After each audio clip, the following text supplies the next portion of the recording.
अमीना, 2 बाल्टी पानी और लेके आ। आपा हमें ना दूसरा काम है। क्या काम है तुझे? नल के पास भीड़ लग जाएगी, जाके लेके आ। आपा फिलहाल ना हमारा पानी भरने का कोई मूड नहीं है। अमीना, कहाँ जा रही है बेटा? अम्मी, आप भी ना ऐसे काम से बाहर जाते वक्त टोकना जरूरी है क्या? पर जा कहाँ रही है? एक काम है, जरूरी निपटा कर आते हैं। सुन अमीना, बेटा घर के काम से भी जरूरी कोई चीज होती है क्या? अच्छा कहिए, जल्दी कहिए। जा अशरफ भाई की दुकान पे जा, वहाँ से 1 किलो दाल और 2 रुपए के मेथी दाना और हाँ आधा किलो सेला चावल लेके आना। ठीक से तुलवाना और ये ले पैसे गिन कर देना, संभाल के जा। अम्मी लाइए। अम्मी, मेम साहब को जरा 2 बाल्टी पानी लाने के लिए भी कह दीजिए। हम कहते हैं तो इनका मूड छूट बीच में आ जाता है। अरे मेरी प्यारी आपा जान, अल्लाह ताला ने माशाल्लाह अच्छे खासे हाथ पैर दिए, 2 बाल्टियां तो यूं ले आएंगी आप नहीं? अमीना, ये ले, ये तुम्हें खाना देकर आ। अरे अमीना, अब ऐसा मुंह क्या बना रही है? बेटा ये तो मेहनत करने के दिन है ना, जा जाते हुए ये भी दे आना। हाँ भाई, मेहनत ही करने की तो उम्र है। और कुछ बचा है? जा जा।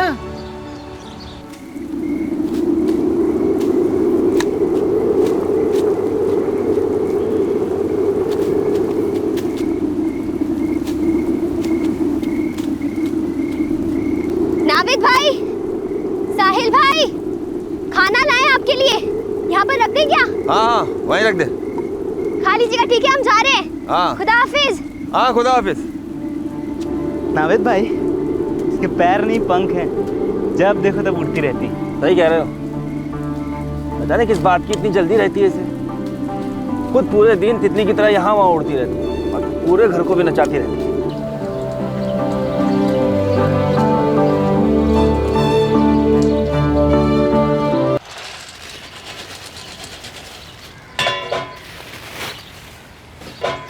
हाँ 50 रुपये हो गया।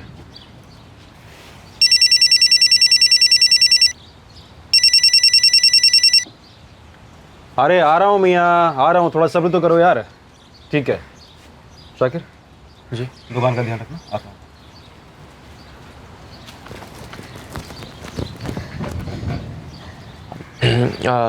हूँ। कहो क्या चाहिए? 1 किलो मसूर की दाल, आधा किलो सेला चावल और 2 रुपए की मेथी दाना।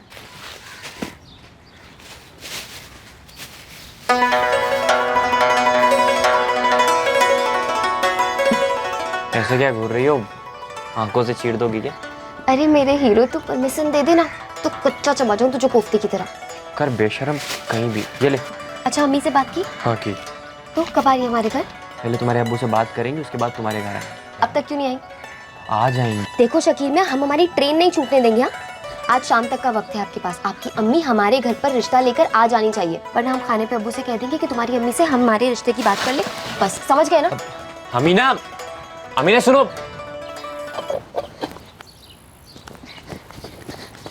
अब्बू, अब्बू। क्या हुआ अमीना? गाँव में जलजला आ गया क्या? अब्बू आप शकील की अम्मी से कब बात करेंगे? अब्बू जवाब क्यों नहीं दे रहे हमें? अरे बात करेंगे, लेकिन पहले उनको बात करनी पड़ेगी ना। हाँ तो इतवार को आ रहे हैं वो लोग घर पे। तुझे किसने बताया? अब्बू हम बता रहे हैं ना आपको, वो आ रहे हैं इतवार को घर पे। देख अमीना, तू बड़ों के बीच में ना पड़े तो अच्छा है। अरे कैसे ना पड़े अब्बू? मतलब आप लोगों के पहले आपके चक्कर में हमारी गाड़ी छूट गई तो? अब्बू हमें ना बूढ़ी दुल्हन नहीं बनना। और वैसे भी आप सब तो जानते हैं ना कि बचपन से हमारा दिल कितना जुड़ा हुआ है शकील के साथ, तो बस निकाह तो हम उन्हीं से करेंगे। बेटा वो सब ठीक है, लेकिन हाँ तो बस अब्बू इतवार को वो लोग हमारे घर पर आ रहे हैं ना, तो आप सारी बातें कर लीजिएगा और निकाह की तारीख तय कर लीजिएगा। बस हम ये बात जाकर अम्मी को भी कभी बता देते हैं, ठीक है? अल्लाह हाफिज। अमीना, अरे ऐसा कैसे? अमीना, अमीना थोड़ी हया रख बेवकूफ। अरे भाभी जान, इतना तो शर्मा रहे, अब इससे ज्यादा ना हमसे नहीं होगा। वो देखिए जीनत मैडम को, बेचारी जल भुन के ना राख हुई जा रही है। नहीं अब चाबी ठंडी चाय पिलाएगी? हाँ। अम्मी शुक्रिया बेटा। पूरे 4 चम्मच चीनी भरकर डालिए मेरे हीरो। अब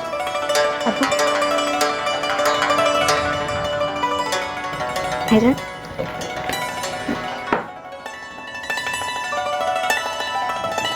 अमीना बेटा तुम अंदर जाओ। अम्मी हमें सुनना है क्या बातें हो रही है। ये बचपन से ही ऐसी है, थोड़ी सरफिरी सी। क्यों शकील मियाँ, झेल लेंगे ना आप हमारी बहन को? अरे नाविद भाई, उसकी तो बहुत प्रैक्टिस है इन्हें। मतलब हम कह रहे थे अभी रिश्ता पक्का समझे ना। तेरे सलाह मशवरे के बिना कैसे कोई बात पक्की हो सकती है मेरी अम्मा? अरे भाई हम तो बिल्कुल रजामंद है। और रही बात शकीर मियाँ की, तो वो तो मरे जा रहे हैं हमें बेगम बनाने के लिए। तो बस और क्या चाहिए, वो तो कभी मुकरेंगे ही नहीं। तबस्सुम बहन, हमें इन दोनों के रिश्ते से कोई एतराज़ नहीं। बस बहन, अमीना की आपस जीनत के हाथ पीले हो जाएं पहले, फिर इन दोनों की निकाह के लिए एक अच्छी सी तारीख निकलवा लेंगे। बहन आप ये बात बिल्कुल ठीक कह रही हैं। बड़ी बहन के निकाह से पहले छोटी बहन का निकाह कैसे हो सकता है? और ये दोनों तो बचपन से खेले कूदे हैं साथ में, इनकी कौन सी गाड़ी वाड़ी छूटे जा रही है? क्यों?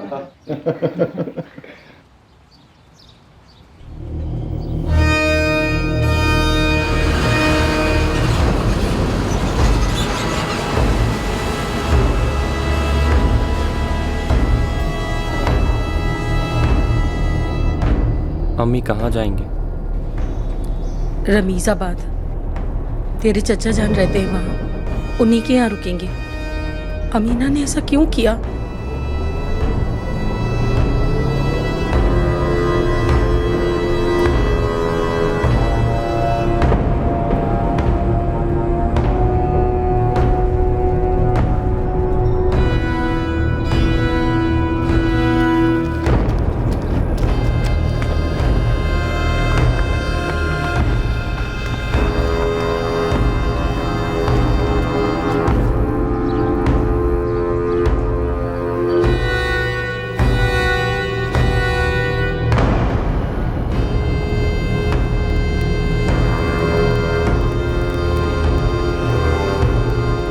नावेद, कहाँ जा रहा है तू? पता नहीं। गांव मत ही जाना, पुलिस किसी भी समय पहुंच सकती है, समझा?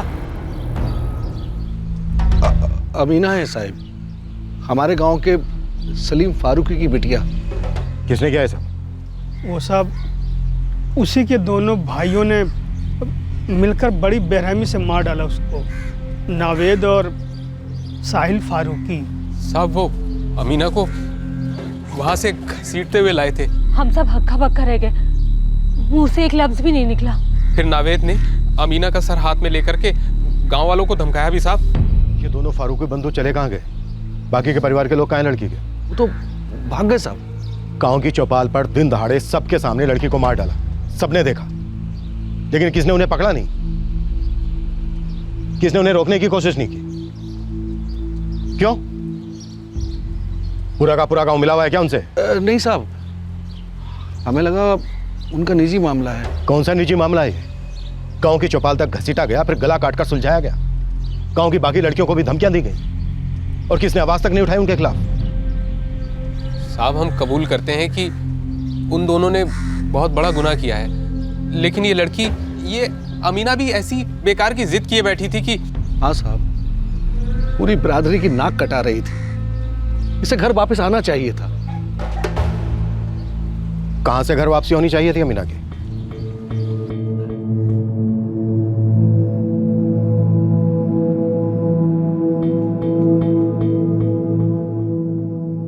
अरे मैडम, थोड़ा मुस्कुराओ तो सही, लड़के को ये तो लगे कि लड़की देखने आया हूँ, मैयत में नहीं। जाओ।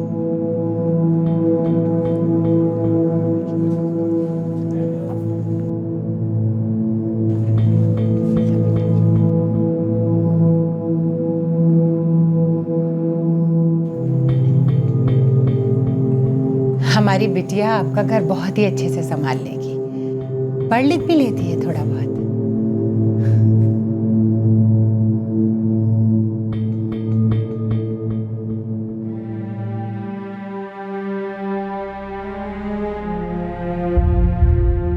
जैसे चीनी घुल जाती है ना दूध में, ठीक उसी तरह ये आपके खानदान में ऐसे मिल जाएगी।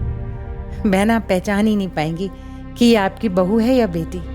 हमारी दोनों बेटियां घर काम में बहुत मजी हुई हैं, और फिर जीनत तो खाना भी बहुत अच्छा बना लेती है। तो लियाकत भाई, हाँ समझे इस रिश्ता को, निकाह की तारीख पक्की करें। सलीम भाई, हमने तो देख ही लिया है जीनत को, जरा अपने परिवार वालों की भी राय ले लें। एक हफ्ते का वक्त दो हमें, आज ही तो देखा है, एक दिन में ऐसे थोड़ी ना होती है। अब्बू, अब तो 4 महीने हो गए, आप लोग जीनत के लिए लड़का देखे जा रहे हैं, कुछ हो ही नहीं रहा है। अल्लाह की मर्जी है बेटा, हर चीज का एक सही वक्त होता है। पर अब्बू, कहीं पर ये तो नहीं लिखा है ना कि छोटी बहन की शादी बड़ी बहन से पहले नहीं हो सकती? लिखा तो नहीं है, लेकिन होता भी नहीं है, रिवायत है ये। अब्बू मान लीजिए, खुदा ना खास्ता अगर बड़ी बहन का निकाह कभी हो ही ना, तो इसका मतलब क्या ये है कि छोटी बहनों का भी निकाह कभी ना हो, वो बिन ब्याह ही रह जाए? बकवास ना कर, सब रखो, जीनत का जल्द निकाह होगा, फिर तुम्हारा भी हो जाएगा। अब्बू देखिए, हमसे अब और नहीं होगा, हम कह दे रहे हैं कि हमारा निकाह करवा दीजिए, जीनत का जब होना है तब होता रहेगा। बेकार की जिद मत करो अमीना, जीनत से पहले शादी के बारे में सोचना भी मत, वो कभी नहीं होगी। अब्बू हम बात कर रहे हैं आपसे, आप 1 मिनट सुनिए तो सही। अरे जमाने की ऐसी की तैसी अम्मी, हमें क्या करना है जमाने वालों से? हमें मेहंदी हाथों में लगवानी है, सफेद बालों पर नहीं। अमीना, इतनी क्या खुदगर्जी है, अभी तेरी उम्र ही क्या है? अच्छा, और ये धक्यानुसीपना, ये ठीक है अम्मी? अरे अगर जीनत को कोई लड़का पसंद नहीं कर रहा है तो उसमें हमारी क्या गलती है? हम तो बस इतना कह रहे हैं कि हमारा निकाह करवा दीजिए, फिर ढूंढते रहिएगा इनके लिए शहजादा आप। बस कर बेशरम, तुम्हारे जैसे तो नहीं है ना हम, तो किसी भी लड़के के गले पड़ जाए। ख्याल है हमें अपने अम्मी अबू और भाइयों की इज्जत का? आपको क्या लगता है आपा कि हमें ख्याल नहीं है इनकी इज्जत का? अरे क्या कर रहे हैं हम, निकाह करने की बात कर रहे हैं, थोड़ी ना कहीं भाग रहे हैं। और हमारी मानिए ना तो आप भी हमारे नक्शे कदम पर चलिए, आसान होगा सबके लिए। चल बिन मछली की तरह जो तड़प रही हो ना शौहर के लिए, वो आंख भी मिट जाएगी तुम्हारी। खुदा के लिए जुबान को लगाम दो, एक थप्पड़ मारेंगे वहीं आके तुम्हारे। हम थप्पड़? अम्मी बचपन में इसके पैर काट दिए होते ना, तो ना ये पैर फिसलते ना इतनी लंबी जुबान। 1 नंबर की बेहया हो गई है लड़की। बेहया तो हम ही है ना, एक तुम ही तो हो दूध की धुली हुई। पता नहीं क्या समझती है अपने आप को, शायद इसीलिए हर लड़का आके ना मना करके जाता है तुम्हारे लिए। हमारे सामने चेहरे पर कुछ और, दिल में कुछ और, शायद हमें नहीं दिखती तुम्हारे अंदर की बात, पर वो लड़के देख लेते एक नजर में। हम छोटे तो तुम हाथ उठाओगी हमारे ऊपर? हाँ, तुम क्या समझती हो अपने आप को? उठाएंगे तुम पे हाथ, तो तुम्हारी जुबान चलेगी ना, तो मेरा हाथ भी चलेगा। क्या बचपना है ये? बचपना हम कर रहे हैं या वो कर रही है? हाथ उठाएगी हम पर?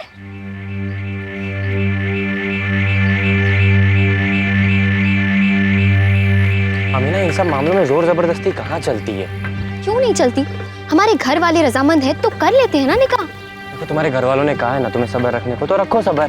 क्यों रखे हम सब्र? देखो शकीर, हमसे नहीं होगा, हमें दुल्हन बनना है, वो भी आज। तुम चल रहे हो हमारे साथ निकाह करने? क्या बेवकूफों जैसी बातें कर रही हो? ऐसा क्या कह दिया हमने? देखो अमीना, तुम जानती हो कि शादी निकाह 2 लोगों के बीच नहीं बल्कि 2 खानदानों के बीच होता है, और अगर अभी हमने ऐसी वैसी कोई गलती की ना तो बाद में बहुत पछताएंगे। ना तो हम खुश रह पाएंगे ना तो हमारे घर वाले, और तो और बदनामी इतनी होगी कि पुश्तों तक बू आएगी।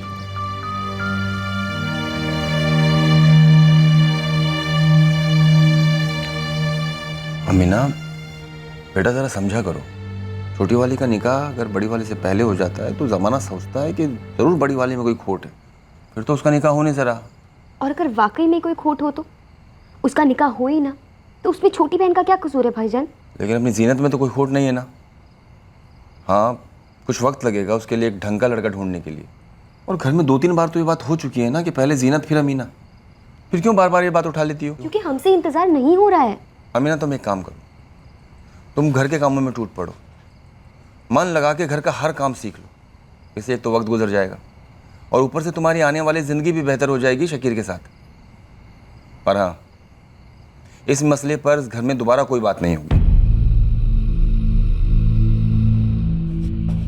किसी की नहीं सुनी इसने, बस अपनी जिद पर अड़ी रही, कर दिया सब उल्टा पुल्टा। अब कल शाम की ही तो बात है।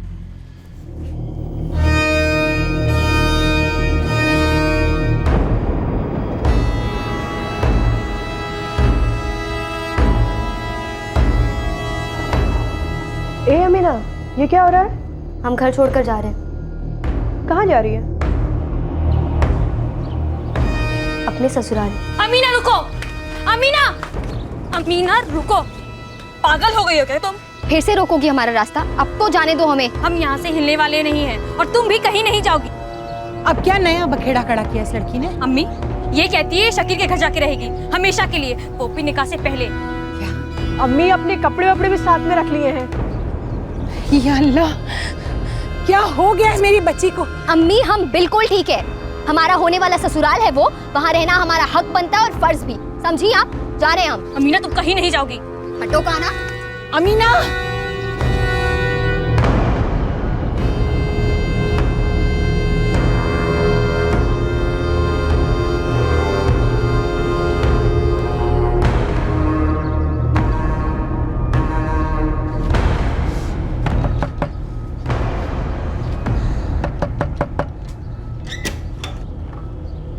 अरे अमीना,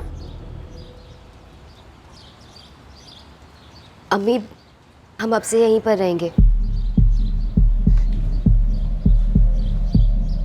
हाँ अम्मी, मैं अभी घर आता हूँ। हाँ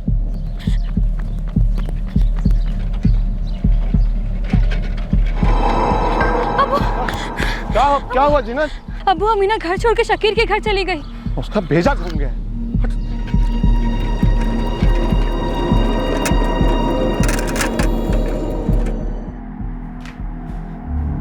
अमीना ये क्या है? मतलब तुमने तो हद कर दी है। देखो अब तुम कुछ ना बोलो, हम उस घर में वापस नहीं जाएंगे।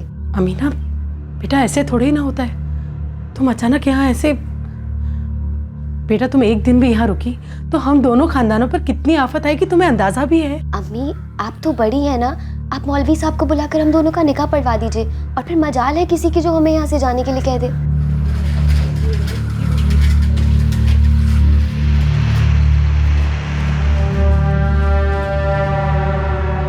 देखो अमीना, समझदारी इसी में है कि तुम घर वापस चली जाओ, चाहिए तो हम तुम्हें खुद छोड़ के आएंगे। लो अब्बू आ गए तुम्हारे। अपने घर चलो अमीना। अब्बू हम अपने ही घर में हैं। देख अमीना, गांव भर में हमारी थूथू हो, इससे पहले चलो यहाँ से। शकील बाद में सामान ले आएगा। अब्बू हमें नहीं फर्क पड़ता कि गांव वाले थूथू करते हैं या वाहवाही, हम बस चाहते हैं कि आप शकीर से हमारा निकाह करवा दीजिए, बात खत्म। हम यहाँ से हिलने भी नहीं वाले।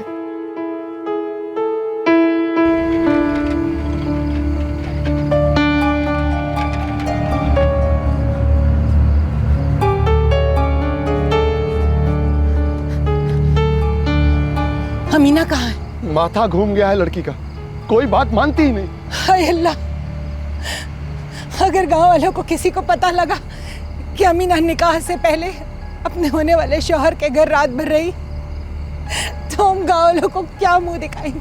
अब तो हो गया हमारा निकाह, बदचलन लड़की की बदचलन आपा, थप्पा लग जाएगा। अब क्या करें? एक काम करते हैं, जायदा और मैं सरपंच साहब के पास जाते हैं। जावेद भाई, अब आप ही कोई सलाह दीजिए, करें तो क्या करें? सलीम भाई, आप और हम चलते हैं तबस्सुम के घर, हम बात करते हैं बच्ची से, शायद मान जाए।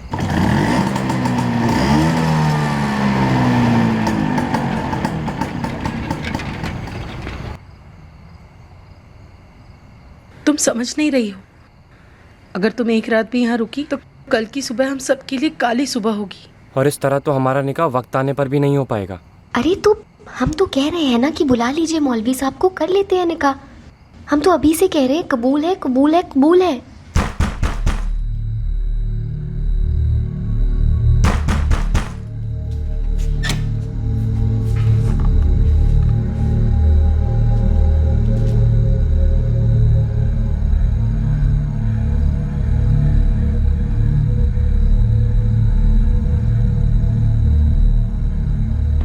नहीं मानी साहब, फिर हमने कहा सलीम से कि इसे एक दो दिन वहीं रहने देते और गांव में किसी को नहीं बताते। जब इसकी जिद का बुखार उतरेगा तो चुपचाप शाकिल ले आना। सर, ये गांव का किराने वाला है अशरफ, इसने नावेद को देखा है अभी थोड़ी देर पहले मेरतुला गांव की तरफ जाते हुए। मेरतुला में क्या? सर ये कह रहा है कि वहां पर उसका ससुराल है। एक टीम भेजो, उठा लो। सर।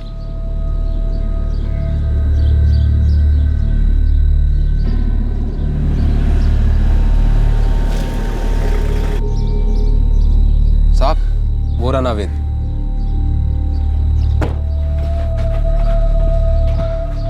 तेरा भाई साहिल का है नावेद? गाड़ी में बिठाओ इसे। चल।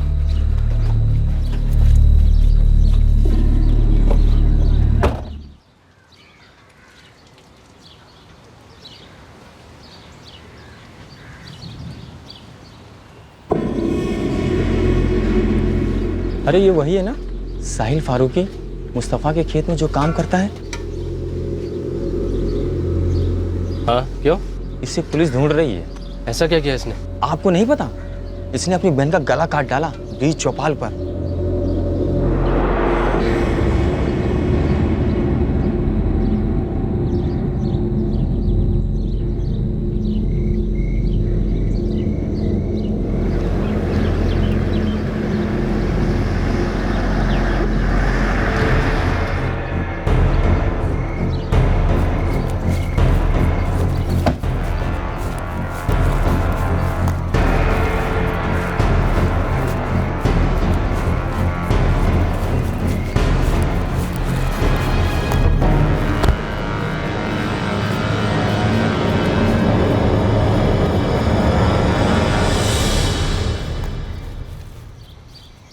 जिस दिन नावेद और साहिल ने अमीना का कत्ल कर दिया था, उसी शाम को उन दोनों को पुलिस ने पकड़ लिया था। वो दोनों दूर तक भाग नहीं पाए थे, पर एक रात पहले जब अमीना रात भर घर नहीं लौटी, तो वो रात फारूकी खानदान के लिए समझो कयामत की रात थी। खुद सरपंच जी भी फुसफुसा सकते हैं, और उनकी बेगम, मतलब वो तो बिल्कुल भी चुप नहीं बैठेंगी। हमने तो अपना मुंह तक नहीं खोला अम्मी, पर आपको बता दे वो शहनाज जो है वो आई थी, 1000 सवाल पूछ रही थी, कैसे अमीना बिना निकाह किए अपने ससुराल चली गई वगैरह वगैरह।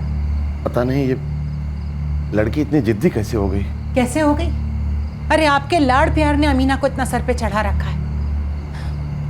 हर बात पे आप ही कहते थे ना, छोटी है छोटी है, ये कहकर आपने उसकी बड़ी से बड़ी गुस्ताखियां माफ की। हम अम्मी से बिल्कुल सहमत है, आप ही ने बिगाड़ा है उसे। हाँ हाँ, सारा कसूर तो हमारा ही है।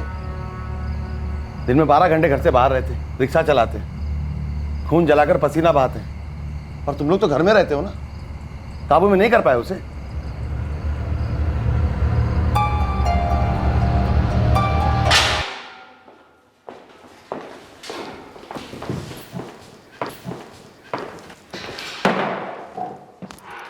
हमारे गांव के बाहर एक पुल है साहब, वहां जाकर हमने अमीना का सर नीचे नदी में फेंक दिया। अच्छा, अभी वहीं फेंका नदी में? जी हाँ। ड्राइवर्स की टीम भेजो सर। अगर वो अपनी जिद पर अड़ी थी तो तुम अपनी जिद छोड़ देते। बहन थी तुम्हारी। हमारी तो कोई जिद नहीं थी साहब, उसने हमारे खानदान की नाक कटवा दी थी।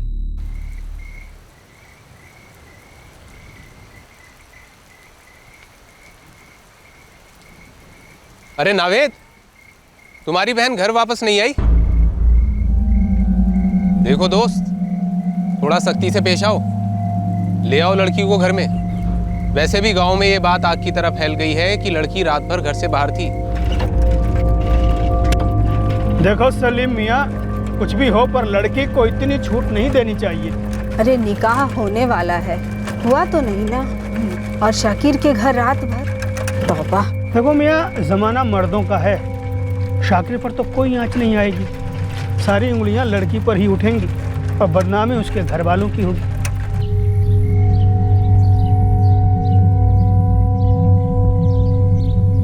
शाम को हम कोशिश करके अमीना को घर वापस ले आएंगे। नहीं अब्बू, अब आप नहीं जाएंगे। अब साहिल और हम उसे अपने तरीके से घर लेकर ही आएंगे। ना, तुम नहीं जाओगे। अमीना और तुम भाई बहन सब एक जैसे हो, गुस्से वाले, एकदम जिद्दी, मामला और बिगड़ेगा। अब्बू, जिद एक चीज होती है और बेहयाई दूसरी। और ये अमीना अपनी खुदगर्जी के झंडे गाड़ रही है। अब्बू, हमने आज तक कोई ऐसी हरकत नहीं की जिससे शर्म से आपके गर्दन झुक जाए, लेकिन इस अमीना ने आज वो हरकत कर दी है। और अब्बू, खुदा ना खास्ता शाकिर मुकर गया तो कौन करेगा अमीना से निकाह? और उसके चक्कर में हमारा हुक्का पानी बंद हो जाएगा। ये सारी बातें अपनी जगह बस, और तुम नहीं जाओगे। मैं शाम को जाऊंगा और उसको समझा कर ले आऊंगा। नहीं अब्बू, इस अमीना ने अपनी हद पार कर दी है। वो सीधे तरीके से मानेगी ही नहीं। उसे साहिल और हम अपने तरीके से ही घर लेकर के आएंगे, और फिर उसे तमीज़ और हया की तालीम भी देनी है। चलो साहिल।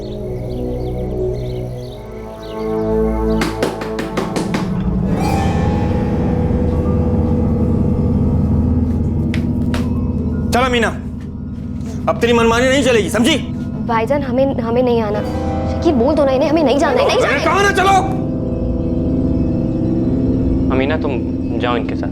अम्मी आप कह दीजिए ना, नहीं जाना है हमें इनके साथ में, समझ नहीं रहे। अमीना जाओ बेटा, तुम समझ क्यों नहीं रही हो? आप लोग नहीं समझ रहे अम्मी, निकाह करवा दीजिए ना, हमारा हाथ जोड़ रहे हैं आपके, हमें नहीं जाना है इनके साथ। अम्मी छोड़िए भाईजान, अम्मी भाईजान। हमारे लिए तो तभी मर गई थी साहब, जब उसने घर छोड़ा था। बाजारू औरत की तरह निकल पड़ी थी घर से, फिर भी हमने उसको घर लाने की कोशिश की, लेकिन वो अपनी जिद पे अड़ी रही साहब। अगर वो तुम्हारे लिए मर चुकी थी तो फिर क्यों गया उसके पीछे पीछे? रहने देते उसे उसी मरी हुई हालत में। ऐसे ही नहीं मार दिया सर, इसलिए मारा क्योंकि वो जिंदा लाश हमारे खानदान की इज्जत को और उछालती। उसको मार के हमें कोई मजा नहीं आया साहब। छुट की बहन थी हमारी।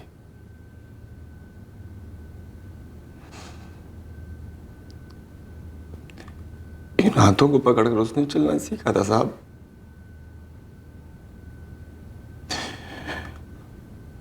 उसकी पहली रोटी हमने उसे अपनी गोद में बिठा कर खिलाई थी। बहुत प्यार करते थे उसे साहब। उसके हाथ से हर जिद पूरी करते थे उसे। सबसे ज्यादा ईदी उसे मिलती थी साहब। अभी बड़ा प्यार उमड़ रहा है अपनी बहन पर, और कुछ घंटों पहले ऐसी हवानियत दिखाई। उसकी जिद साहब। तो पूरी कर देते उसकी जिद, निकाह करवा देते उसका। आपके लिए कहना आसान है साहब, लेकिन ऐसा होता नहीं है। ये यूपी का एक छोटा सा गांव है साहब, कोई लखनऊ गुड़गांव या मुंबई नहीं। निकाह करवा देते शकीर के साथ तो जीनत जिंदगी भर कुंवारी बैठी रहती साहब। और अगर वो कुछ कर लेती अपने साथ तो अब तुमने कर दिया, मार डाला अपनी छोटी बहन को। एक और रात अगर वो वहां रहती ना साहब, तो हमारे खानदान का गांव में जीना दुश्वार हो जाता। हुक्का पानी बंद हो जाता हमारे परिवार का साहब। तो इस डर से अमीना को दुनिया से ही निकाल दिया। अब तो नहीं होगी कि सलीम फारूकी के दोनों लड़के क्रिमिनल निकले। तभी तुम्हारा एक छोटा बच्चा है ना, वो क्या सुनते हुए बड़ा होगा ये नहीं सोचा। तुम्हारी बीवी, मां, जीनत, सलीम, इन सब पर क्या बीतेगी, कुछ नहीं सोचा।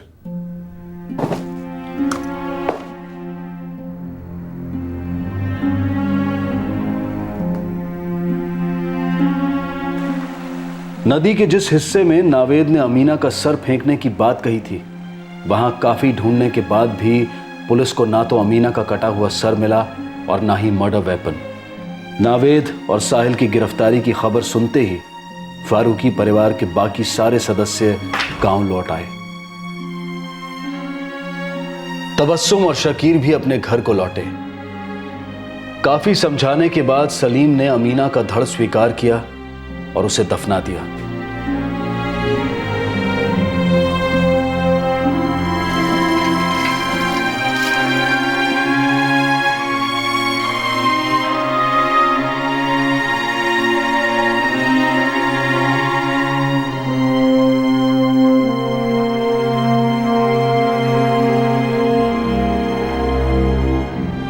नावेद और साहिल फारूकी इस वक्त न्यायिक हिरासत में हैं और मुकदमा शुरू होना अभी बाकी है। हमारी दक्षिणी एशियाई सभ्यता के लगभग सभी अंगों में ये रिवायत है कि पहले बड़ी बहन की शादी होती है और फिर उसके बाद छोटी।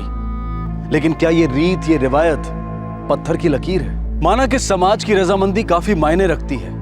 अक्सर परिवारों में, खासकर छोटे शहरों और गांव में ये सवाल पूछा जाता है, अरे भाई बड़ी बेटी की अभी तक शादी क्यों नहीं हुई? लेकिन जरूरी नहीं है कि ये प्रथा चलती रहे। समय और समाज दोनों बदल रहे हैं, लोगों की सोच बदल रही है। शायद उस हद तक और उतनी दूर तक नहीं बदल रही है, लेकिन बदलाव रोज की हकीकत है। जब परिवार की इज्जत के नाम पर कोई अपने ही घर वाले का कत्ल करने से पीछे नहीं हटता, तब यह जरूरी हो जाता है कि रस्मों रिवाज के परे हम सब मूलभूत इंसानियत की घर वापसी की कामना करें।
कोमल,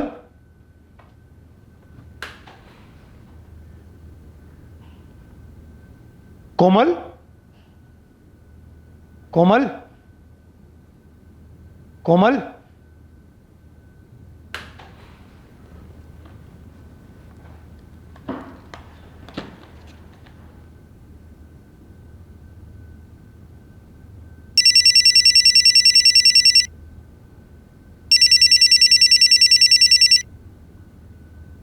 कोमल,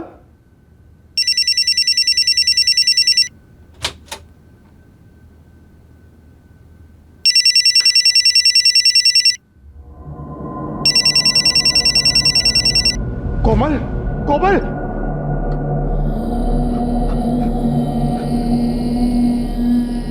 निखिल, अरुण, निखिल, निखिल, अरुण, निखिल, अरुण।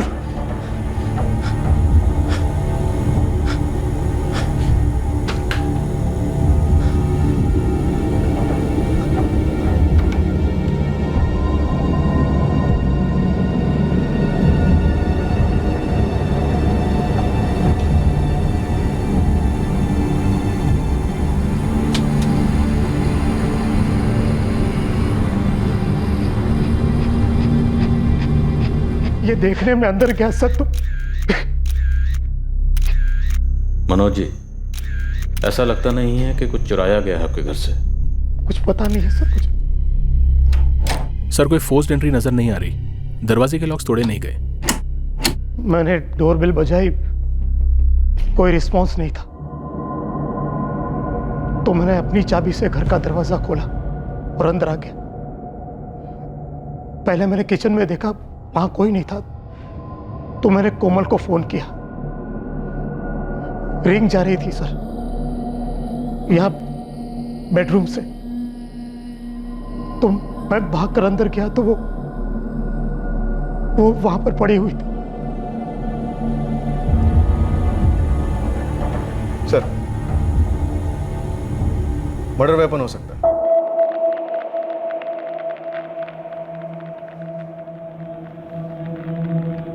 मनोज जी, चाकू आपके घर का है? जी सर। शेखर, इसे फिंगरप्रिंट्स के लिए भेजो। सर फर्स्ट हैंड कंक्लूजन यह कहता है कि कातिल कोई जान पहचान का ही रहा होगा, जिसके लिए घर का दरवाजा खोला गया।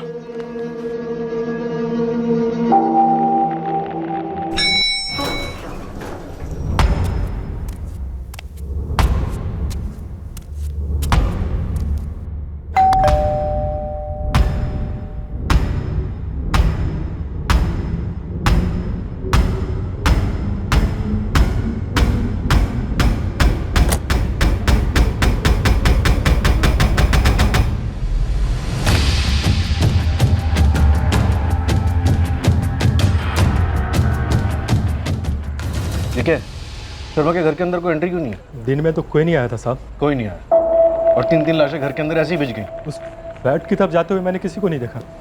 मैं तो पूरे दिन यहीं बैठा था साहब। पूरे दिन इधर ही बैठते? जितने भी घंटे होते हैं तुम्हारी ड्यूटी के, हर वक्त इधर ही बैठे रहते? पानी की मोटर खोलने नहीं जाते, टॉयलेट नहीं जाते, कुछ नहीं करते? इन सब कामों के लिए तो जाना ही पड़ता है साहब, लेकिन इन सब कामों में तो मुश्किल से 2-4 मिनट लगते हैं। 2-4 मिनट में कोई अंदर से बाहर जा सकता है और बाहर से अंदर आ सकता है। सीसीटीवी कैमरा है सोसाइटी में? सेक्रेटरी साहब बोल रहे थे कि लगाने वाले हैं। नाम क्या है तेरा? पंचम दास। सच बता, शर्मा के घर के अंदर कौन गया था? मैं सच कह रहा हूँ साहब, मैंने किसी को जाते हुए नहीं देखा। सिर्फ मनोज साहब गए थे 1 घंटे पहले, इसके अलावा मैंने किसी को नहीं देखा। मैं बिल्कुल सच कह रहा हूँ साहब। कोमल पर कोई सेक्सुअल असॉल्ट? नहीं सर। बच्चों पर? नहीं। अभी 9:15 हुए हैं, तो तकरीबन शाम के 4-4:30 बजे? हाँ सर। मुझे लगता है जब वॉचमैन शीट छोड़कर गया होगा तब कातिल फटाफट फ्लैट में घुस गया होगा, या घुस गए होंगे, क्योंकि सोसाइटी के रजिस्टर में फ्लैट की कोई भी एंट्री नहीं है। और बाहर भी तभी निकला होगा या निकले होंगे जब वॉचमैन अपनी सीट पे नहीं था। मतलब सर मर्डर्स काफ़ी जल्दी में किया गया।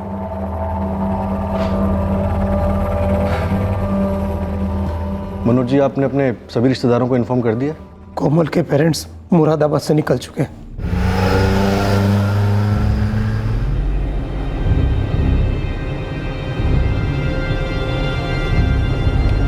कोमल की छोटी बहन पूजा आगरा में रहती है, उसे भी बता दिया। क्या? ये क्या बोल रहे हैं जीजू आप? कब हुआ ये? कैसे? जीजू मैं अभी निकल रही हूँ। निखिल और अरुण आपके साथ है ना? क्या?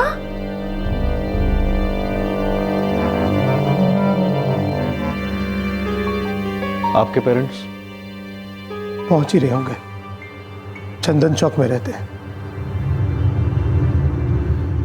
मनोज जी, रोज ऑफिस के लिए कितने बजे निकलते हैं आप?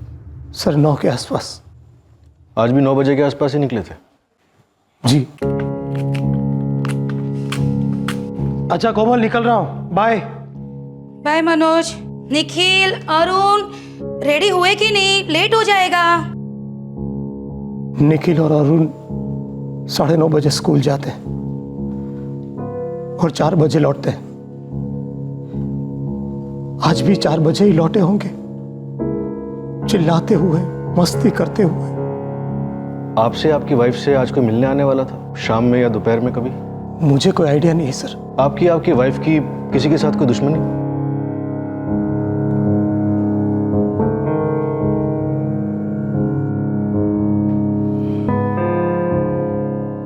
अवस्थी, खोदो, पता लगाओ पति पत्नी के बीच कोई माजरा तो नहीं था। पति पत्नी के बीच में सीरियस प्रॉब्लम की वजह से पति ने पत्नी का कत्ल कर दिया। इस तरह के केसेस हमने बहुत देखे, पर क्या कोई बंदा अपनी पत्नी के साथ साथ अपने छोटे छोटे मासूम बच्चों का भी कत्ल कर सकता है? बच्चे स्कूल से जस्ट लौटे होंगे सर, स्कूल के जूते उतारे, बैग रखा और बस कहानी खत्म। अगर पति पत्नी के बीच में किसी तरह की कोई अनबन थी तो घर में नौकर या आस पड़ोस में किसी को कुछ तो पता होगा। क्रियाक्रम के बाद सबसे डिटेल क्वेश्चनिंग करते हैं सर। और इस मनोज शर्मा और कोमल शर्मा के फोन रिकॉर्ड्स भी निकलो।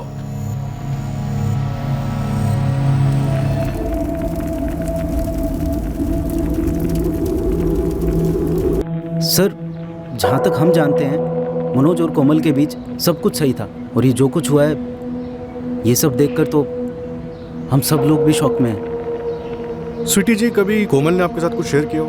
नहीं सर, हम दोनों काफ़ी अच्छे दोस्त थे, दुनिया भर की बातें शेयर करते थे, लेकिन उसने अपनी फैमिली प्रॉब्लम कभी डिस्कस की ही नहीं। शायद कुछ थी ही नहीं। रुपेश मेहरा और स्वीटी मेहरा कौन है? मनोज शर्मा के पड़ोसी है सर। और ये अजय शर्मा और शांति शर्मा? वो मनोज के माँ बाप है सर।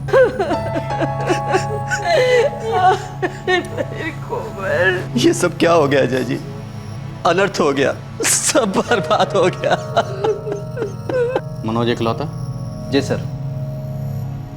और ये जयप्रकाश और मालती मिश्रा कोमल के माँ बाप? हाँ सर। ये पूजा अग्रवाल और तन्मय अग्रवाल? पूजा विक्टिम कोमल की छोटी बहन है सर, और तन्मय अग्रवाल पूजा का बेटा।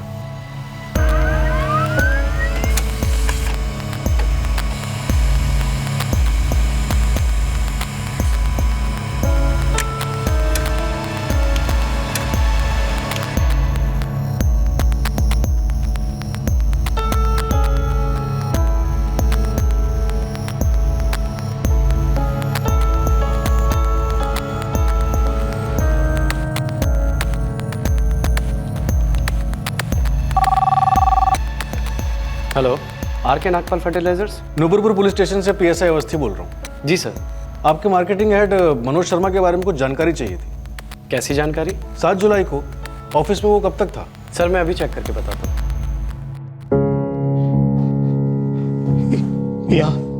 यहाँ पड़ी हुई थी वो।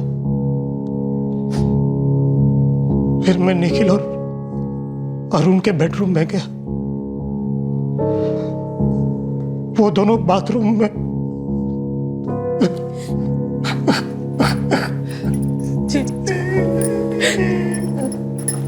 जीजा जी। सर, मनोज और कोमल के फोन रिकॉर्ड्स क्लीन है। जान पहचान वाले से बात हुई? पड़ोसियों से बात हुई थी सर। मनोज का कोई अफेयर नहीं है। कोमल रेगुलर हाउसवाइफ थी, बच्चों में बिजी रहती थी। और ये मनोज का ऑफिस? कल शाम 6:30 बजे तक मनोज ऑफिस में ही था, सेल्स मीटिंग में। उसके बाद वो ऑफिस से निकला। शक करने जैसी कोई मूवमेंट नहीं है सर। क्या ऐसा हो सकता है कि इस मनोज शर्मा के पास 2 फोन नंबर हैं, दूसरे फोन नंबर से इसने पूरी प्लानिंग की और फिर किसी और से तीनों कत्ल करवाए? हो सकता है सर, लेकिन कातिल जो भी होगा वो करीबी जानने वाला होगा।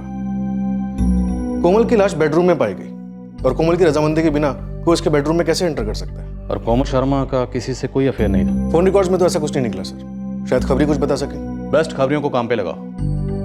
बहुत गहराई तक खोदना होगा। कातिल पक्का कोई इनर सर्कल का आदमी होगा जो कोमल शर्मा और उसके दोनों बच्चों को अच्छी तरह से जानता हो। सर स्कूल में मेरी बात हुई, कंफर्म्ड है। बच्चे 3:55 पे बिल्डिंग के बाहर ड्रॉप हुए। 4 बजे तक कॉलोनी में दाखिल हुए होंगे। रोज की तरह मस्ती में घर पहुंचे होंगे, इस बात से बिल्कुल अनजान कि उनके साथ क्या होने जा रहा है।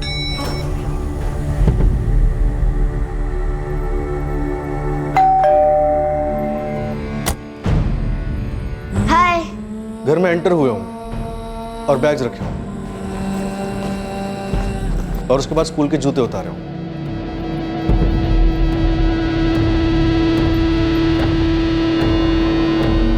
और फिर उनके गले काटे गए।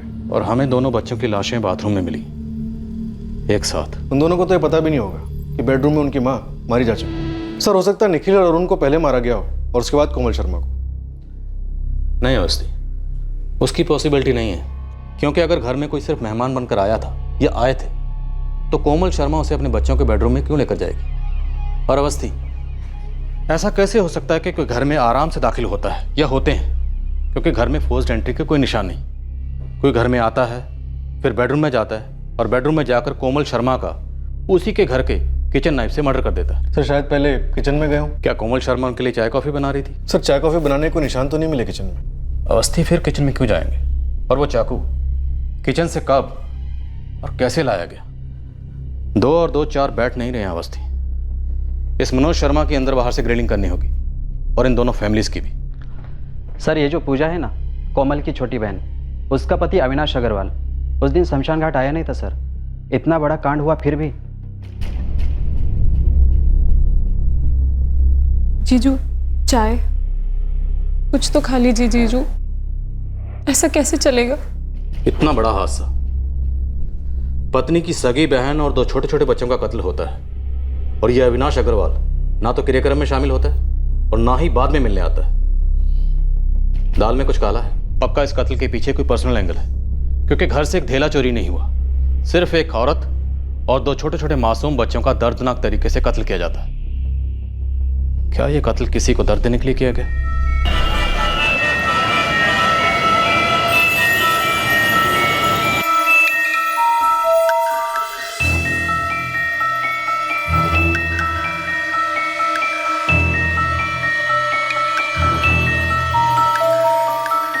जयप्रकाश जी, मैं ये पूछना चाहता हूँ कि आपकी बेटी और दामाद के बीच में किसी तरह की कोई अनबन तो नहीं थी?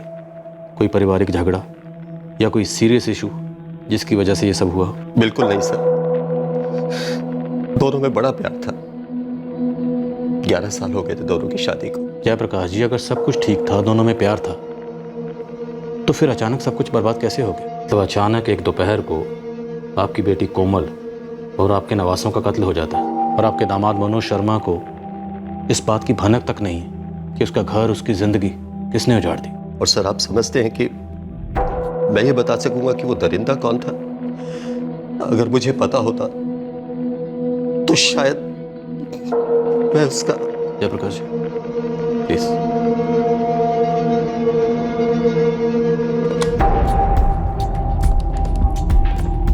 The number you have called is currently switched off. Tiwari ji sir. इस अविनाश अग्रवाल का कोई दूसरा नंबर है क्या? उनकी पत्नी पूजा ने तो यही नंबर दिया सर। जयप्रकाश जी, आपके दूसरे दामाद अविनाश अग्रवाल, उसका क्या सर? आपकी बेटी पूजा और अविनाश अग्रवाल की शादी कब हुई? 8 साल पहले। आपके दूसरे दामाद अविनाश अग्रवाल आपकी बेटी कोमल शर्मा के अंतिम संस्कार में नहीं आए, कोई खास वजह? सर, मेरी पत्नी ने पूजा से पूछा था। पूजा, अविनाश कहाँ है? अंतिम संस्कार पे भी नहीं आया। मैंने तो बोला था मम्मी, उन्होंने कहा कुछ काम में अटके हुए हैं। जीजू, मैं अभी निकल रही हूँ। निखिल और अरुण आपके साथ है ना? क्या?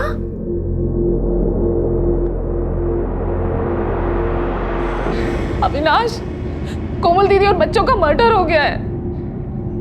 हाँ, बताया तुमने। वो कल मुझे बहुत काम है और सुबह जल्दी भी उठना है। क्या? तुम एक काम करो, तुम अभी जाओ और तन्मय को भी अपने साथ ले जाओ। मैं अपना काम निपटाकर कल आता हूँ। उनका फोन आउट ऑफ रीच जा रहा है मम्मी, शायद किसी काम में बिजी होंगे। ऐसा भी क्या काम था आपके दूसरे दामाद अविनाश अग्रवाल को कि वो दूसरे दिन भी गायब रहे? सर, मैं समझ नहीं पा रहा हूँ आपका इशारा क्या है। जयप्रकाश जी, आप ये तो समझ पा रहे हैं ना कि मैं इशारा कर रहा हूँ? सर्विस करने वालों की अपनी भी कुछ मजबूरियां होती हैं कि नहीं? अटक गया होगा कहीं। लेकिन उसके बावजूद भी अविनाश का फोन अभी भी आउट ऑफ रीच है। जयप्रकाश जी, आपका पूरा विश्वास है कि आपकी दोनों बेटियों की शादीशुदा जिंदगी में कोई परेशानी नहीं थी, कोई प्रॉब्लम नहीं थी? कहीं आप हमसे कुछ छुपा तो नहीं रहे? इतना तो आप जानते ही होंगे कि सच को खामोशी में लपेटना भी कानून की नजर में झूठी माना जाता है। कमाल कर रहे हैं आप। बेटी खोई है, 2 छोटे छोटे नवासे खोए हैं मैंने, और आप है कि मुझ पर ही झूठ बोलने का आरोप लगा रहे हैं।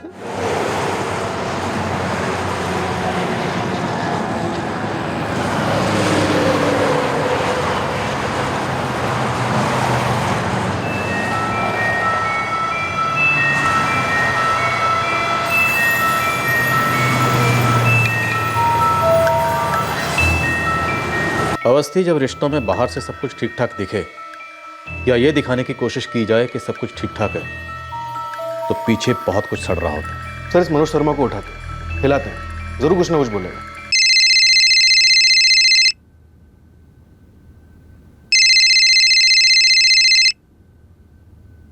जीजू, आपका फोन। मैं तुमसे कुछ कहना चाहता था दोस्त।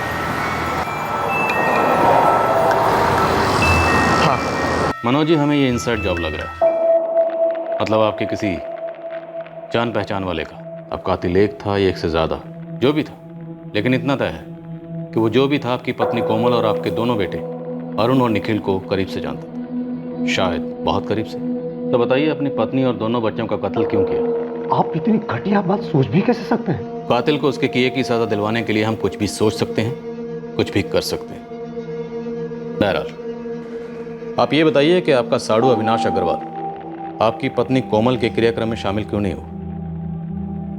कत्ल हुए 2 दिन हो गए, लेकिन वो मिलने तक नहीं है। मैंने पूजा से पूछा था, वो बोली काम में बिजी है वो। घर के 3 करीबी लोगों का कत्ल हुआ, जिसमें 2 छोटे मासूम बच्चे शामिल थे। इतना क्या बिजी? सच कहूं सर? सच ही कहिए। अजीब तो मुझे भी लगा वो नहीं आया। चलो, कोमल उसे पसंद नहीं थी, लेकिन बच्चे। कोमल पसंद नहीं थी मतलब? बोलिए। नहीं सर, आप जैसा सोच रहे हो वैसी बात नहीं है। तो कैसी बात? वो हमारी फैमिली और पूजा की फैमिली के बीच में उतना अच्छा नहीं था। क्या अच्छा नहीं था? रिश्ता। मनोज शर्मा, इससे पहले कि हम आगे बात करें, मैं आपको एक बात क्लियर कर दूं। अगर आपका इरादा हमें कोई मन गढ़ंत कहानी सुनाकर गुमराह करने का है, तो आपकी जानकारी के लिए बता दूं, इस कुर्सी पर बैठ के मुझे बहुत लोगों ने झूठी कहानी सुनाई, और जो हमें झूठी कहानी सुनाता है उसका हम बहुत बुरा हाल करते हैं। मैं कोई कहानी नहीं सुना रहा हूं सर। दरअसल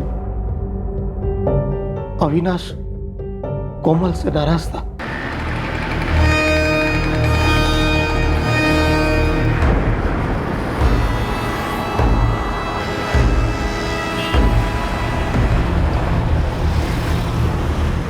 पूजा और अविनाश के बीच में खटास पड़ चुकी थी। अभी आप कह रहे हैं कि अविनाश की कोमल से नहीं बनती है। 1 सेकंड पहले आप कह रहे थे कि दोनों फैमिलीज की आपस में नहीं बनती थी। वही कह रहा हूं सर, सब कनेक्टेड है।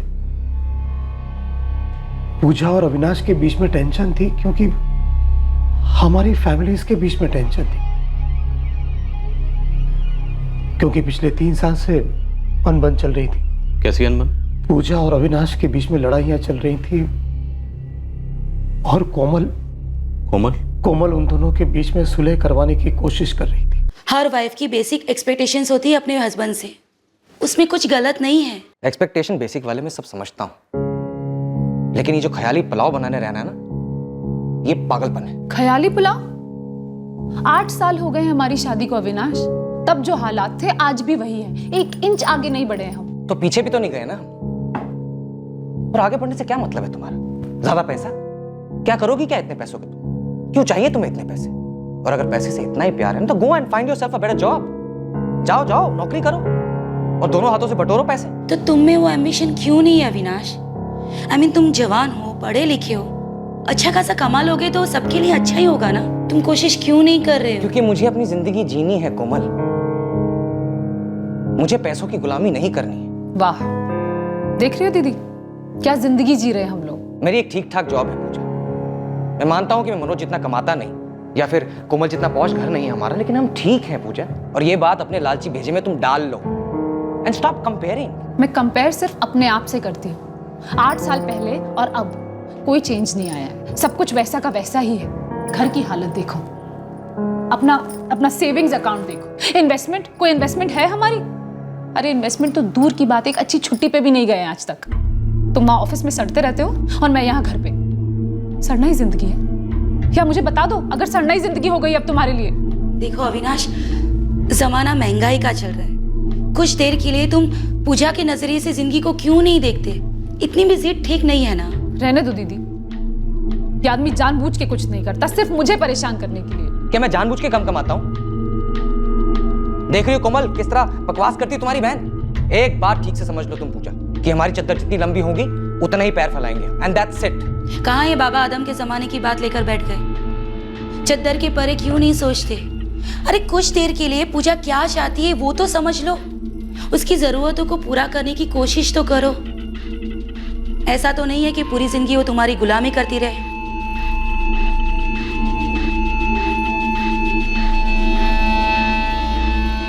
कोमल, तुम पूजा और अविनाश के मामले में कुछ ज्यादा दखल दे रही हो। मत करो। पूजा अविनाश के साथ खुश नहीं है। तो कोमल वो पति पत्नी के बीच की बात है। तुम्हें पता है आज अविनाश ने मुझे फोन किया था। क्यों? अरे क्यों का क्या मतलब, वो अपसेट है तुमसे। कह रहा था मुझसे कि तुम्हें दूर रखे उन दोनों के मामलों से। पूजा मेरी बहन है, उसकी तकलीफें मेरी तकलीफें हैं। कोमल तुम अपने बारे में क्यों सोच रही हो? सिर्फ निखिल और अरुण के बारे में सोचो। वो दोनों तन्मय से कितने करीब हैं, अविनाश से भी हैं। और हमें रिश्तों में दरार क्यों डालनी है सबके? मनोज, दरार ऑलरेडी गहरी हो चुकी है। पूजा डिवोर्स लेने वाली है। क्या? कहीं ये डिवोर्स का आइडिया तुमने तो नहीं डाला पूजा के दिमाग में? क्यों? उसका खुद का दिमाग नहीं है? वो खुद सोच समझ नहीं सकती कि ये शादी उसके लिए नर्क बन चुकी है? मनोज, पूजा को सपोर्ट करना, उसकी लाइफ में दखल देना नहीं है। इस वक्त उसे सबसे ज्यादा मेरी जरूरत है। और ये तुम अविनाश के साइड ना ही लिया करो तो अच्छा है। उस आदमी में एक पैसे का एम्बिशन नहीं है और ऊपर से इतना बड़ा ईगो। इसीलिए अविनाश का अंतिम संस्कार में ना आना मैं समझ सकता हूं। दरअसल एक ख्याल तो ये भी आता है सर कि कहीं उसी ने तो नहीं मार डाला कोमल और मेरे बच्चों को। सर, अविनाश का फोन 10 मिनट के लिए ऑन हुआ था, वापस स्विच ऑफ हो गया, भाग रहा है। बात इतनी बिगड़ चुकी थी। इनके घर पे जाओ और अविनाश की पत्नी पूजा से बात करो, पता करो कि अविनाश अग्रवाल कहाँ हो सकता है।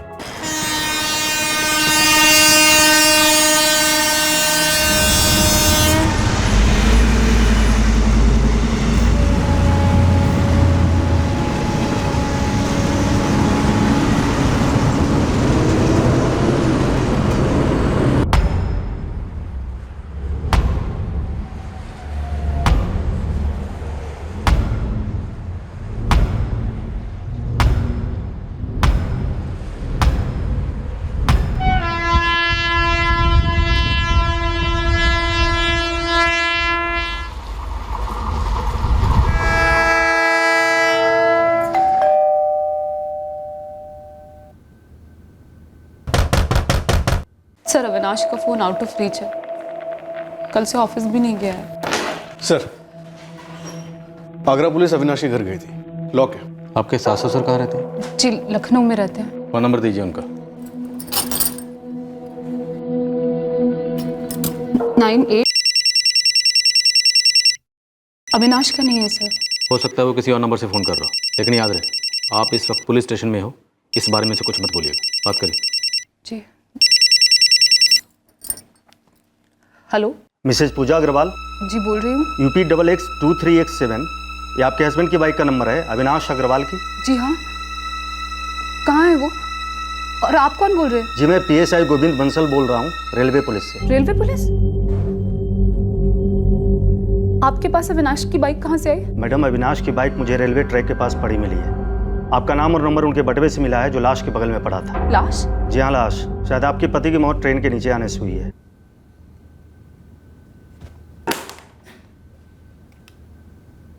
क्या हुआ पूजा जी? क्या हुआ पूजा जी? पूजा, क्या हुआ?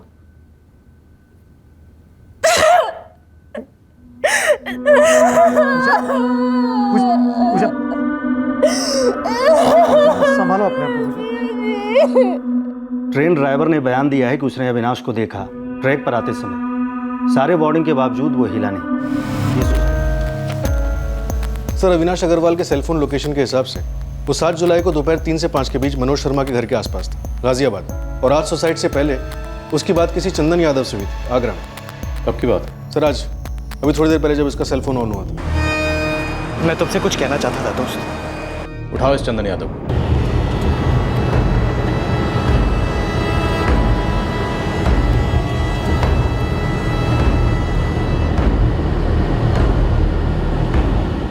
चंदन यादव अविनाश अग्रवाल का दोस्त था। वो पहले यही कहता रहा कि उसे कुछ मालूम नहीं है, पर आखिरकार उसने पुलिस से सच कहा। चंदन ने इस रोंगटे खड़े करने वाले ट्रिपल मर्डर की सारी हकीकत पुलिस को बयां की। सर, मेरा यकीन कीजिए, मैं सच कहता हूँ। अविनाश मेरा दोस्त था, लेकिन इस कांड में मेरा कोई हाथ नहीं है सर। चंदन यादव, तो इस कांड के बारे में जो कुछ भी जानता है ना, सब कुछ बता दे, A to Z। वरना तेरे हाथ तो क्या, तेरे हाथ पैर नाक कान कुछ भी नहीं बचेंगे। चल पकना शुरू कर। सर, 7 जुलाई की रात को मैं और अविनाश रात में बाहर में बैठे थे। वो एक अरसे से परेशान चल रहा था। उसकी वाइफ जो है पूजा, वो उससे डिवोर्स मांग रही थी। यार चंदन, यार समझ नहीं आ रहा कि पूजा को कैसे समझाऊं। मेरी बात सुनती ही नहीं है वो।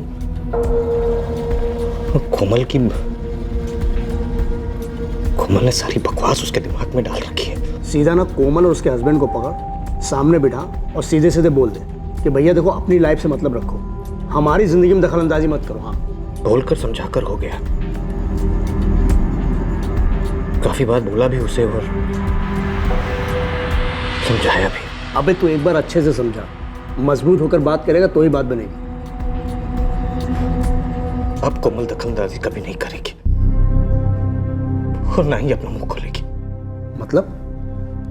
यार चंदन, तू रो क्यों रहा है? आज मैं कोमल के घर गया था उससे बात करने। हाँ तो हुआ क्या? सब खत्म हो गया है।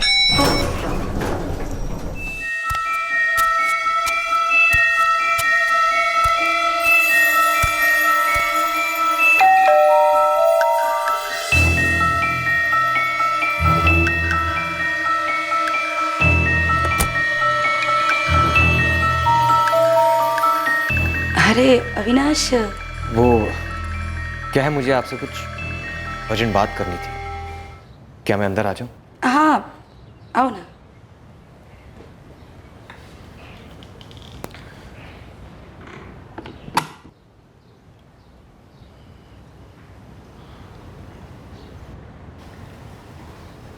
बोलो।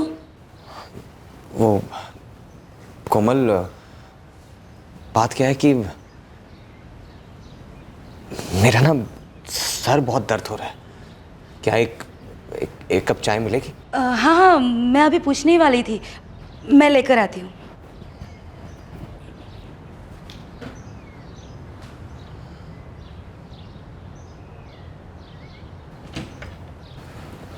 कोमल, अरे तुम बैठो, मैं लेकर आती हूँ। वो क्या है कि मैं कहना चाहता था कि पति पत्नी की बात होती है ना, वो पति पत्नी के बीच में ही रहनी चाहिए। तो मैं पराई थोड़ी हूँ, बहन हूँ उसकी, और वो भी बड़ी। उसकी खुशी क्या है वो मैं अच्छी तरह से जानती हूँ, इसलिए उसके फैसले को मैं सपोर्ट कर रही हूँ। क्यों कोमल? क्यों मतलब क्या? पूजा तुम्हारे साथ खुश नहीं है और तुम भी उसके साथ खुश नहीं हो। देखो अविनाश, डिवोर्स इतनी बुरी चीज नहीं है, तुम दोनों के लिए अच्छा है और तन्मय के लिए भी। और पूजा का ये फैसला बिल्कुल सही है। पूजा का ही तो फैसला नहीं है कोमल, ये तुम्हारा फैसला है। तुम मेरी, तन्मय की और पूजा की जिंदगी बर्बाद करने में तुली हुई। अविनाश बस, तुम्हारे साथ झगड़ा करने का मेरा कोई मूड नहीं है और मेरे पास समय भी नहीं है। बच्चे अभी आते होंगे, प्लीज तुम निकल जाओ। मुझे भी तुमसे लड़ना नहीं है कोमल, मैं भी थक गया हूं लड़ने से, बस बहुत हो गया। और उसी समय बच्चे भी वहां आ गए। यार चंदन, मुझे समझ में ही नहीं आया कि मैं क्या करूं। मैं उन्हें मारना नहीं चाहता था, नहीं मारना चाहता था। ये मैंने क्या कर दिया चंदन? यार बच्चों की तो कोई गलती भी नहीं थी। तुझे वहां किसी ने देखा तो नहीं? जब मैं वहां पहुंचा तो वॉचमैन अपनी सीट पर नहीं था, और जब मैं वहां से निकला तब भी वो अपनी सीट पर नहीं था। मुझे किसी ने नहीं देखा चंदन, सिवाय सिवाय सिवाय किसके? मेरे ज़मीर ने देख लिया यार, मुझे पहचान लिया, मुझे नंगा कर दिया मुझे। मैं इस खेत के साथ जिंदा नहीं रह सकता यार, कभी नहीं रह सकता। परिंदा बन गया यार चंदन। तीन खून किए मैंने, उसमें से तो बच्चे तन्मय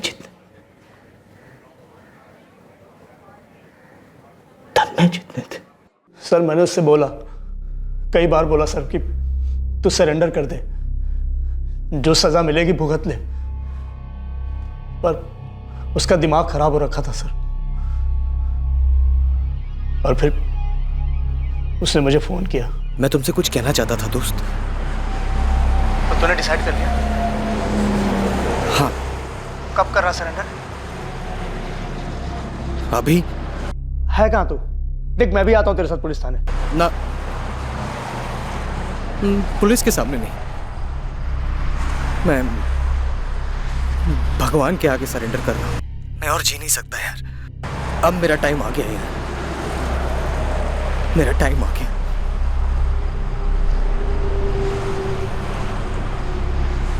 वाह चंदन यादव, दोस्त हो तो तुम्हारे जैसा। तुम्हारे दोस्त ने तुम्हें बताया कि वो सुसाइड करने वाला है, लेकिन तुम चुपचाप बैठे रहे। तुम्हारे दोस्त ने तुम्हें बताया कि उसने 3 कत्ल किए हैं, लेकिन तुम फिर भी चुपचाप बैठे रहे, जैसे कुछ हुआ ही नहीं। सर क्या करता मैं, दोस्त था वो मेरा सर।